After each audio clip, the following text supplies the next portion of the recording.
terms of business, there's two ways to make a profit. You either bring in more money or you cut your expense. Knowing what questions to ask, and I guess that's in anything. If you don't know what questions to ask, you need to find out. And so you need to have like a base level of expertise to be able to ask the right question. The challenge with being a business owner is everything is on you, right? You don't have any guarantees. Okay, well, what if something happens to me, right? What happens to my family? How are they gonna eat? You gotta do just change the structure, rework. It's called a reorg. Financial planner will help you with the beginning of that. Not necessarily going to execute all of that for you. The more complex the fix, the more money you're going to pay in legal fees, right? Later you get to 60 and then you call a financial advisor and you say, hey, what can I do to retire? At that point, listen, you're going to have to click your heels 3 times, Dorothy, and say there's no place like home because that's your only hope. And to be honest with you, it's not going to fill your bank account.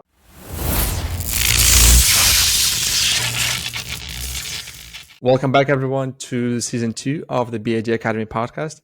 After a 9-month break, we're back and more energized than ever to bring you powerful insight, strategies, and conversations to help you build, innovate, and dominate in your business. I'm your host, Alex Thoric, and whether you've been with us from the beginning or you're just joining the BAG Academy family, we're excited to have you here. This season, we're diving deeper into the topics you care about: money, mindset, marketing, and entrepreneurship. And we will be bringing on expert guests, successful entrepreneurs, and industry leaders who are here to share their stories, lessons, and practical advice. So buckle up, because Season 2 is packed with fresh perspectives, actionable tips, and inspiring content to help you elevate your game in business and beyond. Let's kick things off.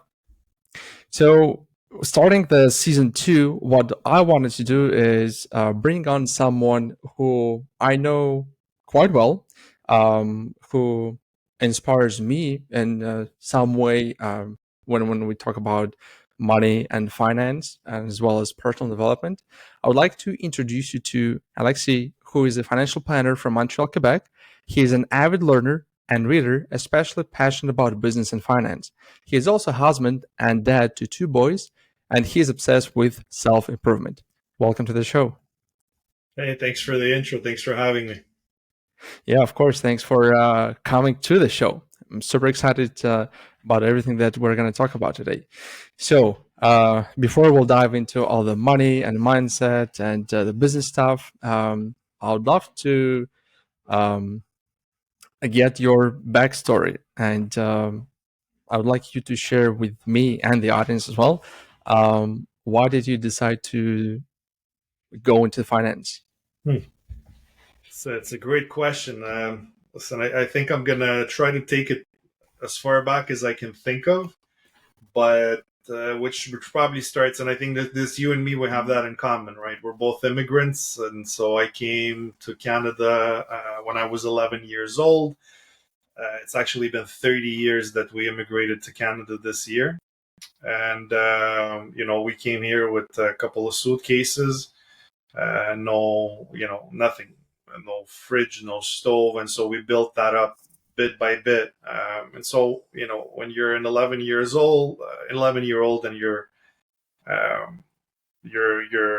don't have a TV, and then you sleep on the floor, and then you see your parents trying to get used to the new environment, learn a new culture, sometimes being awkward at work and things like that. You think maybe there's a better way to do things. I have this memory, there was a store called Rossi. I think they're largely all closed now. But I wanted to get a toy, and I must have been 12, 13 years old. This was back in the 90s, so we didn't have PlayStations. And it was like $20. I think it was like a Batmobile or whatever. But my dad told me, no, because we don't have the money.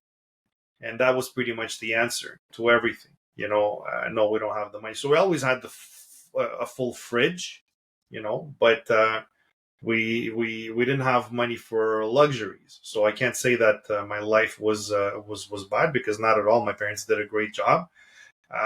But it was really important for me to understand how money works, so that, and maybe we can get into that later, but in terms of business, there's two ways to make a profit. You either bring in more money or you cut your expenses, right? And Yep. my dad could live on $20 for 3 weeks. Me for $20, I don't even cross the door on my way out. So his thing was to cut expenses, and my mission was like, okay, well, no, I need to understand how this works so that we can increase the revenue, right? And so I've always was interested in business and finance and things like that. I just didn't know what to do out of high school. It feels like very final. You have to make these decisions. So I cut a lot of class. At some point, I dropped out. At some point, I went back to school. I got my degree. In the meantime, I got some management experience. I managed retail and customer service operations for 7 years. And then when I got my degree, I did it in financial planning, and that's where I focused on. So that's sort of like, the why and the how. The how doesn't sound like it took a long time, but it took a long time to figure out what I wanted to do. I don't know about you, but when you're interested by a lot of things, Yeah. it's difficult to say I'm going to pick that one because you're feeling like you're closing all the doors, right, that are out there. Like you're closing yourself to a bunch of possibilities. And when you're a kid, it just feels like really dramatic. It is true. Well, I actually didn't know that we have so many things in common, like the story that I shared, and you did say that we're both immigrants, and we did talk about certain things one on one, but a lot of different things that you just shared, like I could see myself or even my younger brother in that, because Yeah. that was like super close to what we have experienced as well. Yeah. What Yeah. did you guys experience? I mean, like coming to Canada without anything, pretty much. Yeah, like we all had our own bag, our own luggage, and that's pretty much it. And you get the apartment, you get the blow up bed, and those were like the first 2 weeks, I think, in Canada. Man, the blow up bed, you guys had it a little bit less than. You know what? It's funny that you said that. I almost forgot about it. But that blow up bed, we had it from Canadian Tire. And back, I don't know if they still have it, but back then they had a 90-day return or exchange policy, right? And these things I know come Walmart has it now. Walmart has it now. Okay, but so for us, we had it at a Canadian Tire, and so my dad slept on the floor, and then me and my mom slept on that blow up mattress. But it kept on leaking air, right? And so, like, it would break essentially the little whatever. And so Hmm. my Hmm. dad would go and exchange it every like 2 3 weeks because it had too much weight. Then we bought a single bed for me because I was the kid. I was an only child, and so that bed had like little springs that would like just stab you in the back while you were sleeping. And so that was the first year of coming here. Eventually we got a TV, and then I tried to wrap my mind around WWF back in the days. Now it's WWE. So wrestling, we don't have like Hmm. fake wrestling in Russia. So it was something. But yeah, I think a lot of times when you push, it comes from a lack, right? And there's things. My dad is probably one of the smartest people you'll ever meet. He's an engineer chemist, and wherever he saw, like, he would identify obstacles. I just saw cost of doing business, right? Like, it's just, yeah, for sure you're gonna have these difficulties, but these difficulties are part of going with that decision. Hmm. Yeah, no, I would totally agree with you. So you mentioned that having the lack of the money, that what basically made you go into the finance. Uh, what I also wanted to ask you, what would you say are some of the common mistakes people make when it comes to managing their money, and Oh, how can they correct that? I know that people make a lot of mistakes, but what are the most common ones? listen, I think a common one is well, where I think it really starts is confusing what you need with what you want, right? And you can it's very easy to get impressed by things you see on social media, right? Especially today. So I didn't have that, thank God, when I was a kid. But you see these dudes. They look like they're flying private planes and driving like insane cars and um, living a certain lifestyle. And you're saying, okay, well, it's like everybody's living that, right? But that comes with a cost. And to be honest with you, for the longest time, I was pushing an old 2001 Corolla. I was actually really embarrassed about it too. So when I just started working in financial planning, that's the car that I had, right? And I used to, when I was closing up the branch where I was working at, I used to wait for the last clients of the day to leave, because at that point there were three people left. There were the clients, myself, and the maintenance folks, right? Mm-hmm. And I used to let people leave and like wait 15, 20 minutes because I wanted the clients to think that my car was the maintenance people's cars, because that was the ugliest car in the parking lot. It was a 2001 Corolla. But that's what allowed me to buy, our first house, which was an income property, and get something else. And so I think that's probably the most common one, and I would have loved to have a better car. It was embarrassing, but looking back at it now, I'm sort of happy that I've done that. So there's that. And I think also, knowing what questions to ask, and I guess that's in anything. So the second mistake is to, if you don't know what questions to ask, you need to find out. And so you need to have like a base level of expertise to be able to ask the right questions, right? Mm-hmm.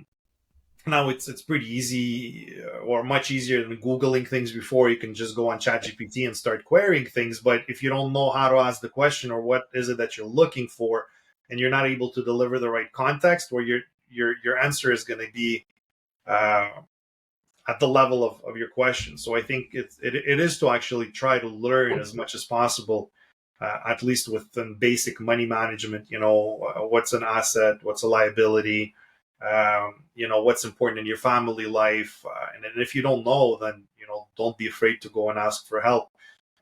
People that are qualified on that. A lot of the times, the business that I'm in, people will give advice for free until you have to conclude a deal to either transfer assets or pay by hourly. That's a whole different discussion altogether. But I mean, it is there. So at least you could, if you really don't want to pay, you could situate yourself within what is the sandbox that I'm playing in, what's the problem that I'm trying to solve for, and you go and ask for that help. So I think those are probably the two: mistaking wants for needs, and not asking for help when you need to, and trying to ask your brother-in-law. I always hear that one. Well, it's also people's ego, because they don't want other people to know their current situation.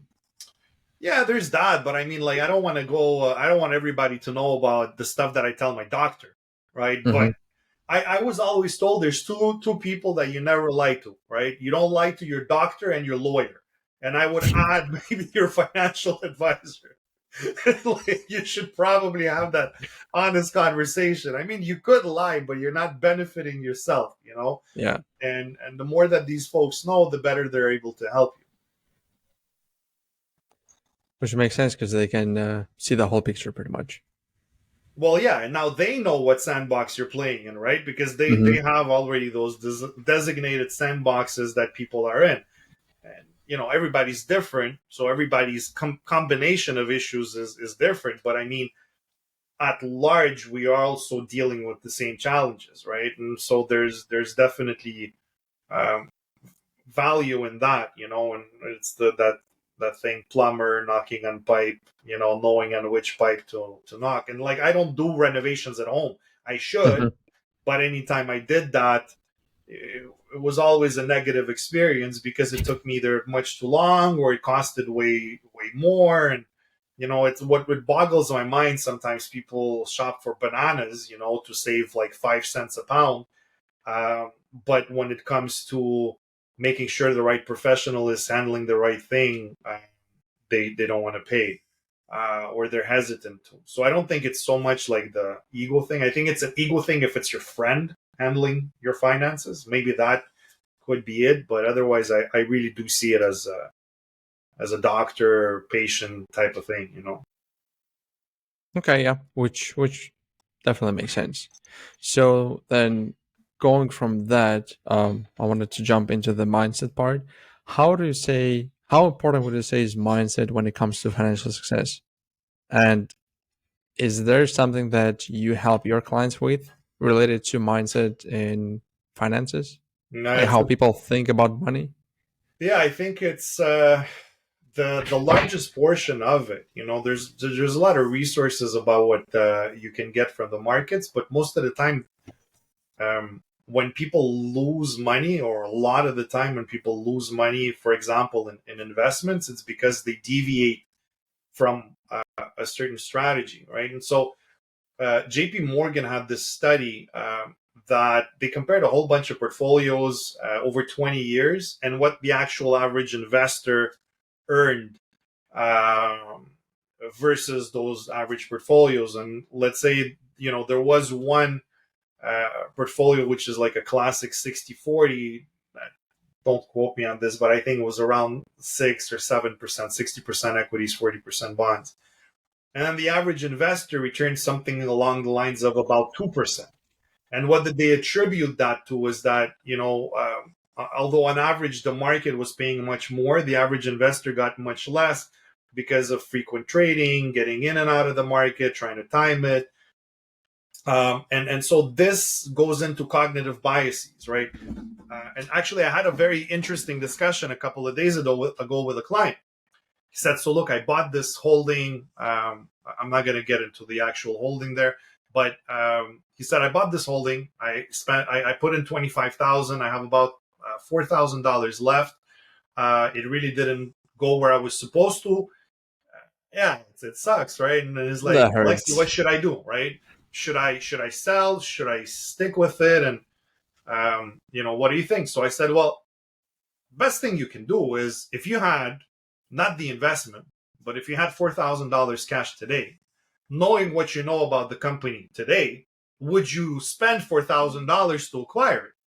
Right. So you sort of flip the perception of it, right? It's not that Hmm. I've had 25, now I only have four left, because what in reality what you have is about four grand, and that's cashable, exchangeable for Hmm. $4,000. And now you're deciding, should I, where's the best place to put that 4,000? And if the best place to put that $4,000 is this, knowing everything that you now know, would you still do it? And he said, probably not. So I said, look, before you pull the plug, let me get you an analyst report. I sent it to him, took a look at it together, and he ended up, making his decision. But this is a question. This is like pure psychology, right? Sometimes people hang on to assets they shouldn't be hanging on to for way too long. And the inverse also happens. When something starts to make money, people get out of it earlier than necessary. So these are all like cognitive biases. And Daniel Kahneman had super interesting series of books. Is like pretty much the father of behavioral biases, is one. So there's the question of the mindset, but also being aware that we are disadvantaged cognitively when it comes to making certain decisions, and when it comes to money, we can get scared and make certain calls that we shouldn't be making. And so because people are in it, the same bias that forces you to watch like a bad movie because you said, I already invested an hour of my time, I might as well invest another hour and finish it. Yeah, Or the same thing with a book. Well, that's what's at play here, right? And so there's that, so that's the technical part, but I think there's also the mindset part of coming back to what can you do is like increase your income or decrease your expenses. And usually the answer is probably around both, right? But you do need to have a ideally. certain amount of income to be comfortable. If you just cut everything and stay on welfare, like we've been on welfare when we came the first couple of years, you heard that the bit of a story there. It wasn't necessarily pleasant to live off of that.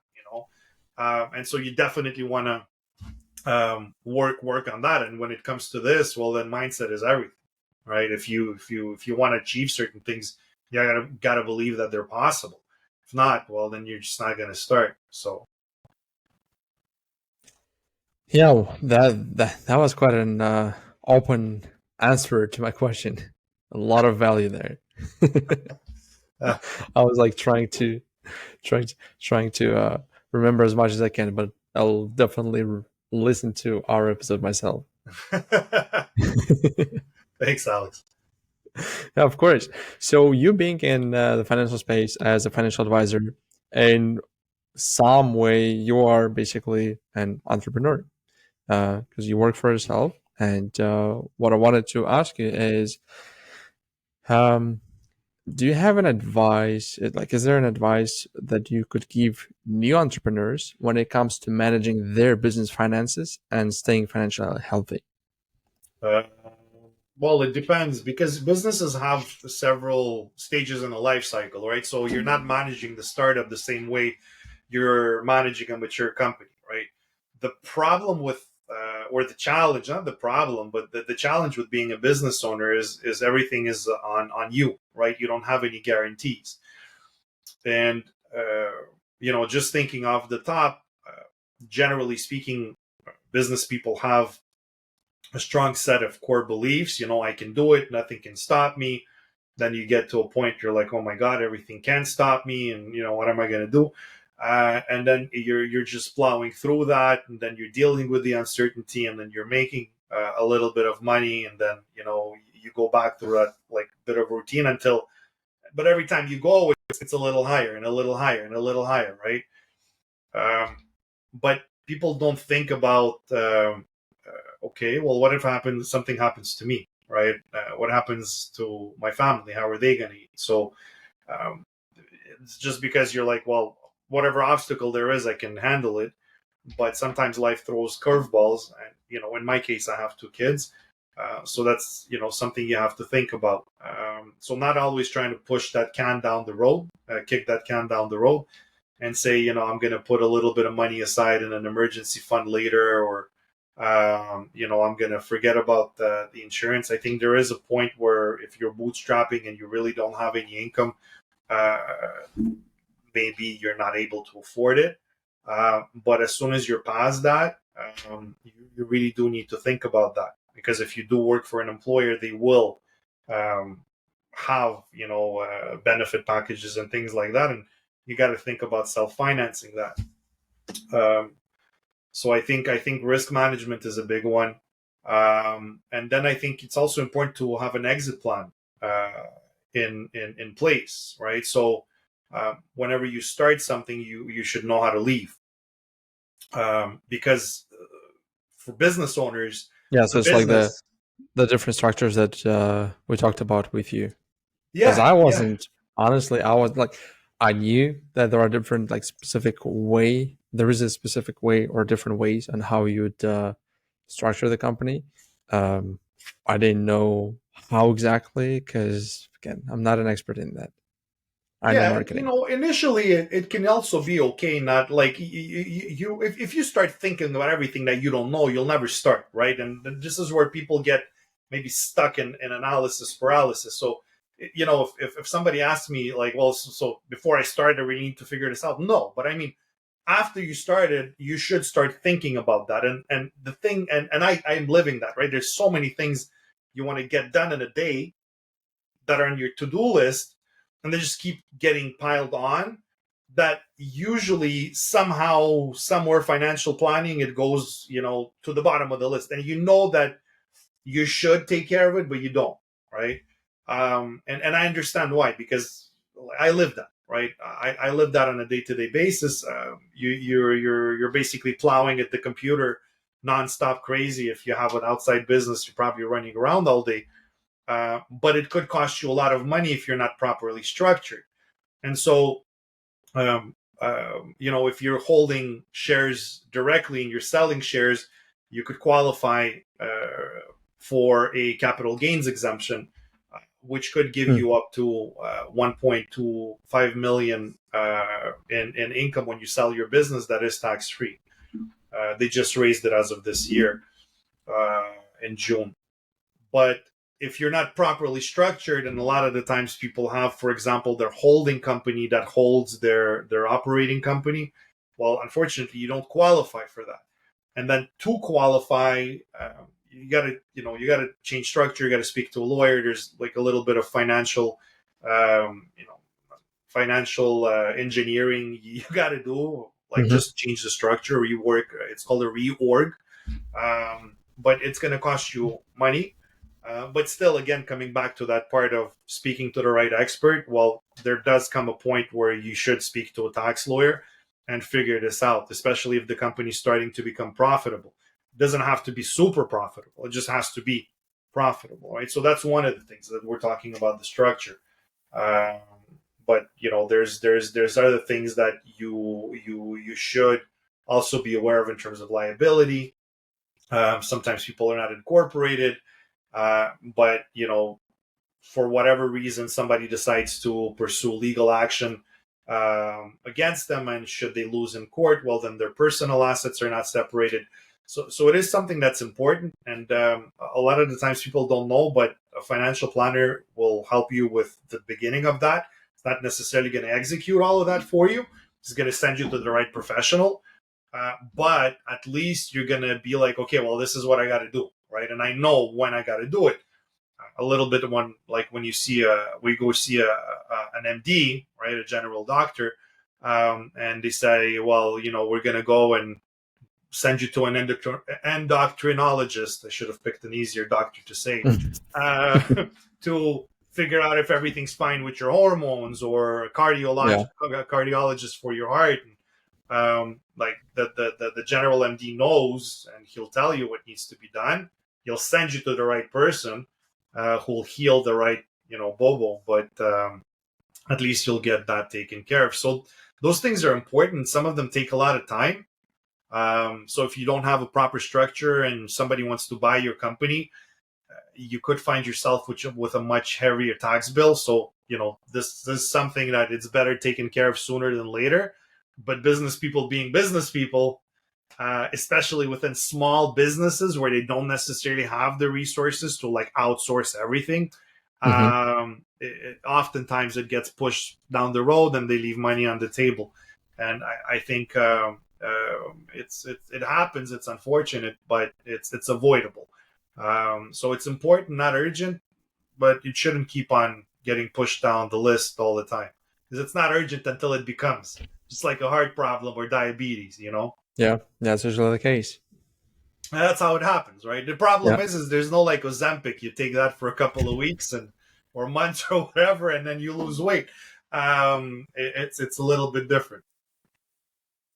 Okay. So you mentioned that it does take a bit of time, or a lot of time. Of course, it depends on the business for them to, let's say, if they don't have anything right now, and for them to have a proper structure. Is there a timeline for them to think of? Well, as my ex partner would say, you can fix everything. It's just that the more complex the fix, the more money you're going to pay in legal fees, right? So the timeline, like if let's say your company, theoretically you're owning the shares, but it doesn't qualify for being sold. There's like several criteria. But let's say you have too many assets that are not involved in running your company's operations. So you're holding an investment property within your company, within your operating company, or you're holding passive investments, stocks, bonds, things like that. Um, if you have too many of those, it can take you 2 years to get that fixed, right? If you don't know Hmm. it. So the example I sometimes give is, let's say somebody gives you a stupid offer, right? Like they're like, take my money, right? How often does that happen? It doesn't happen very often. But let's say it does, right? You want to put yourself in a position where you're able to accept that offer and pay less tax if possible. And it doesn't require that much effort. It just requires, structuring your company's property so you can transfer assets across them, and making sure that your operating company is really just running operations, and that your holding company is there to manage your investments. And you'll be able to put yourself in a position to do that. and ultimately you sort of create your own luck in business, right? Like Hmm. I think it's just a numbers game. You're stacking the odds in your favor, right? That's how you win in business. It's we say calculated risks. So you stack as many odds as possible, and so stacking those odds, for me, it also means to put yourself in a position to accept an opportunity should it come your way. Now, will it come your way? Maybe not. Maybe not right away. Maybe it's going to take a few years, and if that's the case, fantastic. But what if it does, and then you kick yourself in the bum because you're not in a position to do it, and then you go to see the lawyers, and it costs you a lot of money, and then uh, so essentially, you want to organize your structure properly to one be able to properly manage your taxes, and those are benefits that the government put in place to encourage entrepreneurship. We're not talking Hmm. about trying to avoid taxes, right? We're talking about like being able to take advantage of things that the government put in place to recognize the fact that business owners are risk takers and that there are no guarantees, and we do need small businesses for a healthy functioning economy. Well, then you need to put yourself in position to benefit from all of that, because if you're taking all of those risks but you're not getting those extra benefits, well, you're again leaving money on the table for no reason. And if you saw a couple of grand lying on the asphalt when you're walking, you would pick it up, right? You wouldn't say no to that. Pretty much. I definitely wouldn't. Well, this is very interesting, very insightful. Wanted to ask you, because the last question for today, what's the one piece of financial advice you wish more people would take to heart? It's a good question. For more, what's a piece of financial advice that I wish people would take more to heart? Start early. That's the best piece of advice you can get, because the biggest factor in accumulation of capital is time, right? And when I say that, I'm just thinking about all the weekends that I spent with bottle service and clubs when I was in my, teens, late teens, early 20s, mid 20s. Um, if I had put all of that money aside, I would have a lot more in my net worth than I do today. And so the earlier you start, the better it is. Again, I wish I had uh, the stat that I'm looking for, but off the top of my head, somebody investing as of like 20 years old, um, and that stops at 40 will end up having a lot more money than somebody who perpetually invests as a 40 years old the same amount, right? So like if you put away a couple of $100 and then you take that same amount and you compound it over a person's lifetime, although you only did it for 20 years, and in the other case the Hmm. other person does it for like 40 or 50, compound interest makes it so that the capital accumulates much faster. And so the earlier you can put money aside, the earlier you can start investing, it will be more beneficial. I'm going to pull the report, and maybe you can include it in your show notes or Yeah, for would be your happy to. readers, because it's mind blowing, and so I think it's Uh, it's it's simple, but it's just not easy. yeah, that's the case because I remember in my early 20s, I would read Dream Run, and he was mentioning those type of things. And then I don't know if you heard of Darren Hardy. He has a book called Compound Effect, Yeah, and so he mentioned this stat, or maybe a similar stat to this. And yeah, I remember being like, I don't know, let's say 22, 23, thinking like, oh, awesome, I'm gonna do it, and yeah. Well, wasn't and the Darren case. Hardy, his book was interesting, if I remember correctly, because he just took that concept and he ran with it across everything, like skill Yeah, set buildings, yeah, pretty building, much. etc. Right, and it is very true. Like if I don't remember, was it Tony Robbins that gave an interview and he said, like, if you go and exercise right now for 2 hours and you look at yourself in the mirror, it doesn't make a difference. Like you're not going to see like you're just not going to see any difference whatsoever. Mm-hmm. But if you do that consistently for 6 months, 12 months, 5 years, 10 years, etc., well, then you do see it and it makes a meaningful, visible difference, right? So it just takes a long time, and then all of a sudden it becomes an overnight success, Yeah. right? And that works with money as well as with skills. And so I think the underrated piece of financial advice is just, as try to consistently save a percentage of your income, and not say to yourself, well, I'm going to put zero now and then in 10 years I'm going to put 5,000 a month because that's what's going to happen. Because the problem with money is you always find new ways to spend it, right? Yeah. And even if you're a multi-millionaire, I think billionaire is a special class, but multi-millionaire, there's like a next level of toys, right? You've got cars, but then you've got yachts, and then you've got planes, and then you've got islands. So theoretically, and Nicolas Cage, I think, is a good example of that. Like, at some point, he made so much money, but then he almost went broke, had to liquidate a whole bunch of assets. Allen Iverson is another example. These are all guys that made a tremendous amount of money, but made some dubious financial decisions. And although they were very rich at some point, well, they struggled afterwards. And this is why now you see Nicolas Cage is playing in a whole bunch of B movies, because he's got bills to pay, and he technically shouldn't be acting in those movies. He should be doing better things. And so this is how. And the funny thing, I'll close maybe with that. In Russian, we have like the prison slang. I don't know how you call it in English, but it doesn't matter. And they talk about, when they talk about money is vozdukh, and vozdukh translates to air, right? Because when you don't have money, you feel like you can't breathe, right? And that's what it can come down to if you don't take it early enough and you don't make it a regular thing to just put a little bit aside. As meaningless as it can feel, just start with a small percentage and then add on to it. Even if you start with 1%, but you consistently do it, your goal is to get to 2, and from 2 to get to 5, and from 5 to get to 10, and eventually it's going to show. But if you don't start and you always push it later you get to 60, and then you call a financial advisor and you say, hey, what can I do to retire?